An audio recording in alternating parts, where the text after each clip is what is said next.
A homossexualização do clero católico, um projeto de corrupção. É preciso dizer os fatos com clareza.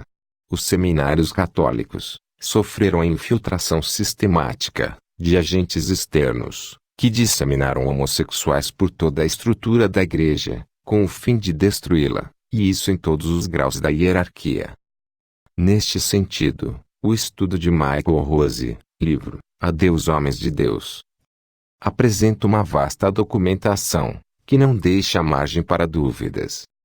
Em todo caso, os elementos principais para a difusão do homossexualismo no clero foram a perseguição sistemática dos seminaristas heterossexuais, católicos devotos, com princípios morais claros e com doutrina segura, e a promoção de homossexuais declarados, a destruição da dogmática, da moral e, sobretudo, da espiritualidade, com a completa propagação do liberalismo total nos costumes, que serviu como uma espécie de oxigênio moral para os homossexuais no clero, e da construção de uma apologia teológica da homossexualidade, que chegou a constituir aquilo que hoje em muitos grupos se chama de homeresia.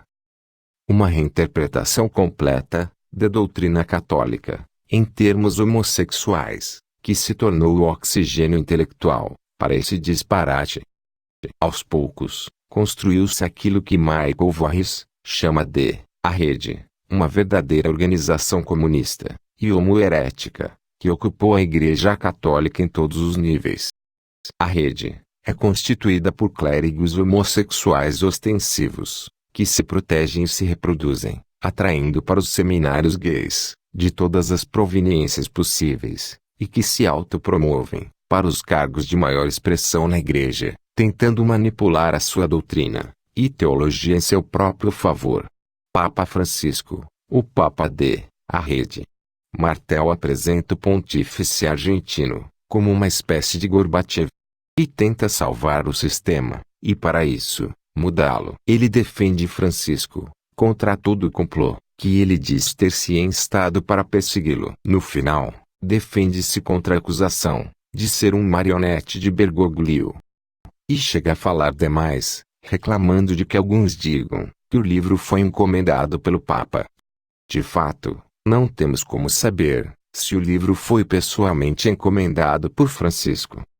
Contudo, é evidente que ele protege de modo muito claro os membros de a Rede, e toda a sua linha de ação é muito coerente com a intenção de Sodoma. O próprio Martel reconhece, mostrando a conexão de tudo isso com o Sínodo sobre as Famílias, que criptograficamente abriu a comunhão aos divorciados recasados, e também não mencionou com letras claras nenhuma condenação às práticas homossexuais e às uniões gays. É evidente que as observações de Martel vão na mesma linha das ações de Papa Francisco.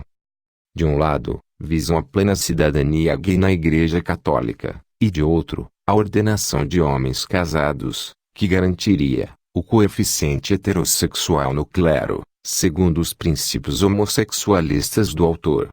Em todo caso, Papa Francisco é o Papa sob medida para a Rede e os seus planos manipuladores.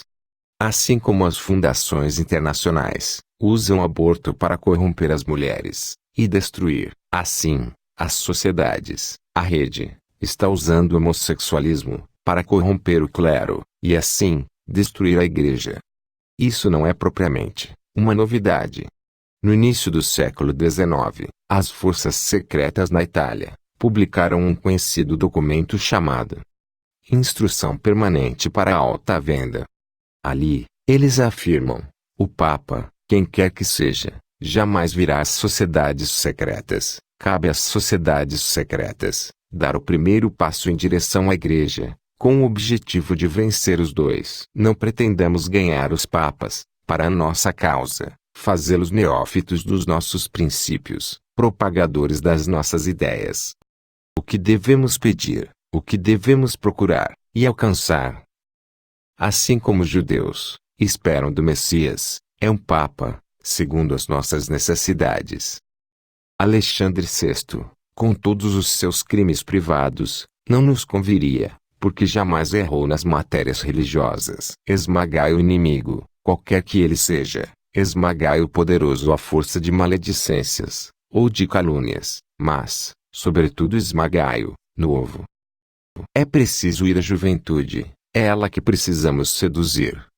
É ela que devemos arrastar, sem que o perceba, sob a bandeira das sociedades secretas.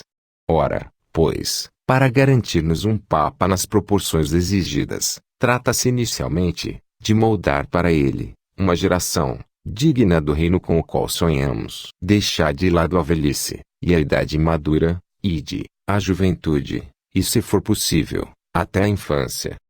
Uma vez estabelecida, vossa reputação nos colégios, nos ginásios, nas universidades, e nos seminários, uma vez que tiverdes captado a confiança dos professores, e dos estudantes, fazei com que, principalmente aqueles, que se comprometem com a milícia clerical, gostem de procurar vossas conversas.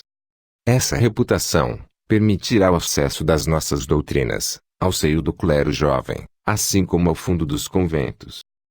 Em alguns anos, esse clero jovem terá, pela força das coisas, invadido todas as funções. Ele governará, administrará, julgará, formará o conselho do soberano, será chamado a escolher o pontífice que deverá reinar, e esse pontífice, como a maioria dos nossos contemporâneos, estará necessariamente, mais ou menos, imbuído dos princípios humanitários.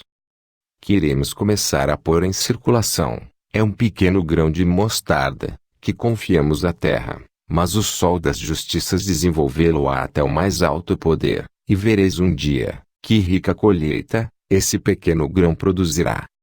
Alguém ignorará, que Francisco é este Papa, não apenas esperado, mas preparado por décadas de infiltração. Fingiremos, que a publicação do livro de Martel, no primeiro dia do encontro, sobre o abuso sexual de menores no Vaticano, é uma mera coincidência.